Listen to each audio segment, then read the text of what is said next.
This is the morning of the 29th of November, 2025. Susan's newsletter. This is Susan Daniels, November the 28th. Title: Barack Obama is the real felon. Detective Mike Zulu and Sheriff Joe Arpaio were right all along. I posted countless videos on this on YouTube. So, there's a lot of information here, so sit back, enjoy your favorite beverage, and have a listen. When Barack Obama was still a pot-smoking teenage punk, he had a Hawaiian Social Security number. He said he worked at a Baskin-Robbins store when he was 15 and would have been required to have one. It would have started with 575 or 576. The number is assigned to residents of Hawaii. However, Obama began using the stolen Connecticut Social Security number in his mid-20s, perhaps to hide something in his past. Using another person's identity is a felony, 42 U.S.C. 1307. U.S. Search, Structure of Social Security Numbers. A Social Security number, SSN, consists of 9 digits, commonly written as 3 fields separated by hyphens. AAA-GG-SSSS. The first 3-digit field is called the area number. The central 2 fields is called the group number, and the final 4 fields is called the serial number. The process of assigning numbers has been changed at least twice. Until 1965, only half the group numbers were used before.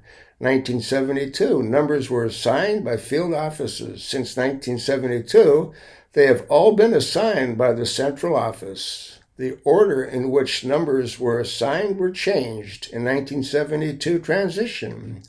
There may have been other changes, but it's difficult to get information on how things used to be done. You can read the rest of what's stated in that article.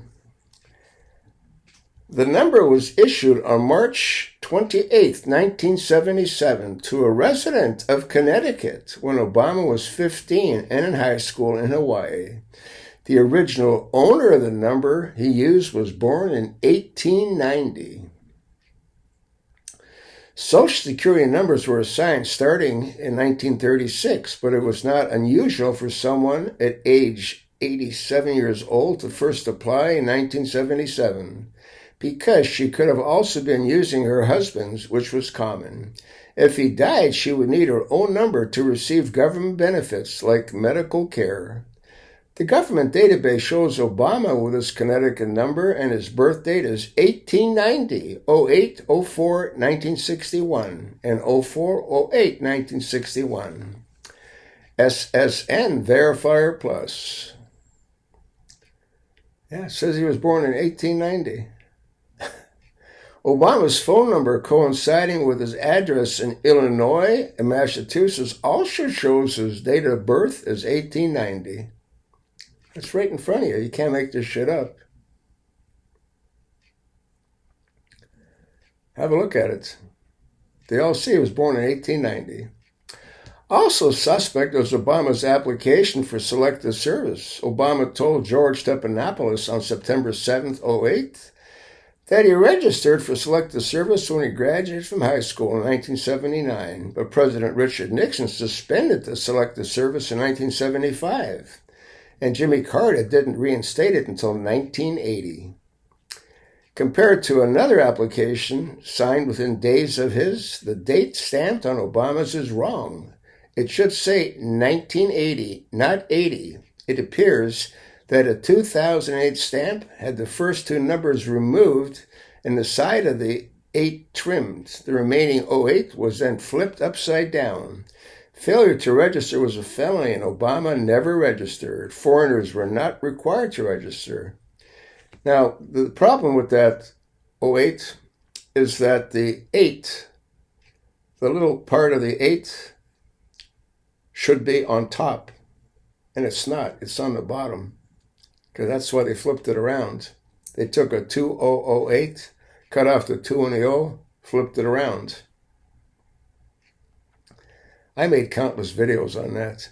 His is the only military service card that has a 2-digit for the date stamp. And you can see the little O at the bottom of the 08. Thing's a joke.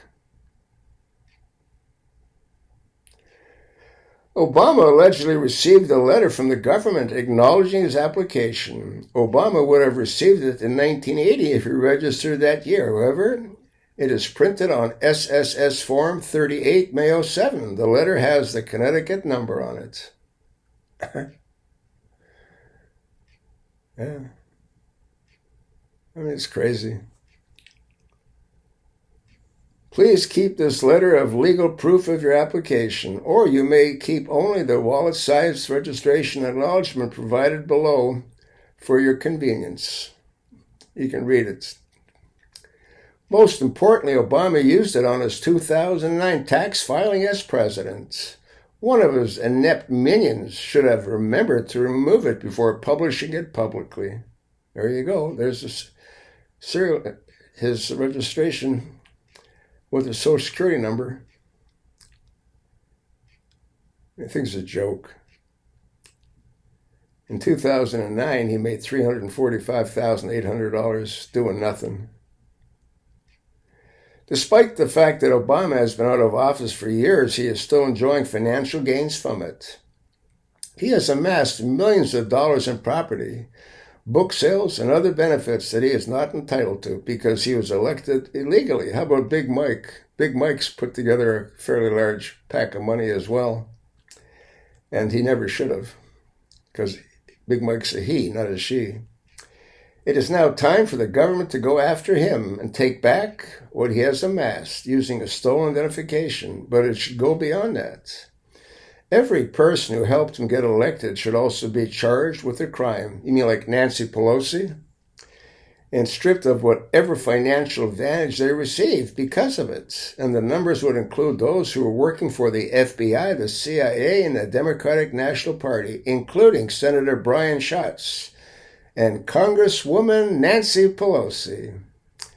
They helped Obama secure a phony certificate of nomination that helped him get his name on the ballot in 2008. You think any one of them will be held accountable? That crack smoker needs to be taken to Guantanamo, put on trial, and if found guilty, well, needs to be dealt with accordingly. I'll attach the link. Look at it. Send a copy to your worthless representative. Tell them to get off their asses and start prosecuting Obama for the countless crimes he's committed against the American people. I can't do this alone, folks. Pass it along, and thanks for listening.